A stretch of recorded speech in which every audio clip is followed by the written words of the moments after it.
Okay, நம்ம இப்போ ஒரு பெங்காலி சிக்கன் ட்ரை பண்ணிட்டுருக்குறோம். ஸோ இந்த பெங்காலி சிக்கன் டிஃப்ரென்ஸ் வந்து நமக்கு வந்து நம்ம சின்ன கட் பண்ணி போட்டு அப்படியே சிக்கனை கொதிக்க வைப்போம். ஃபுல்லாக தண்ணியாக இருக்கும், வேக வச்சு எடுப்போம். இவங்க எனக்கு கிண்டிகிட்டே இருக்கிறாங்க பெங்காலி ஃபுட். எங்கள் ஃப்ரெண்ட் அவர் வீட்டில் என்ன ஸ்பெஷல், ஸோ ரைஸ் எல்லாம் பண்ணுறாங்க. இங்கே கொஞ்சம் ரசம் இருக்குது, ரசம் கொஞ்சம் டிஃப்ரெண்டாக இருக்குன்றாங்க. நம்ம இன்னைக்கு சாப்பிட்டு பார்த்துட்டு சொல்ல போகிறோம். ஸோ பெங்காலி ஃபுட் இன்றைக்கி நைட்டு ஃபுல்லாக.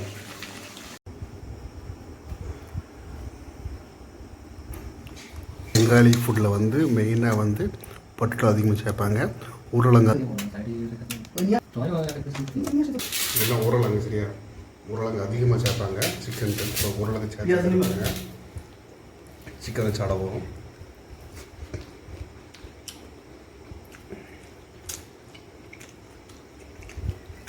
இந்த உருளைங்களோட ஃப்ளேவர் அதிகமாக இறங்கியிருக்கு. ஏன் இந்த இடத்துல அவங்க பெங்காலி உருளைங்க அதிகமாக சேர்க்குறாங்கன்னு தெரியல. நம்ம சாப்பிட்றோம் டேஸ்ட் கொஞ்சம் டிஃப்ரெண்ட், உருளைங்களோட டச்சோட சேர்ந்துருக்கு. அதான் எங்களோட ஃபுட்டோட டேஸ்ட்.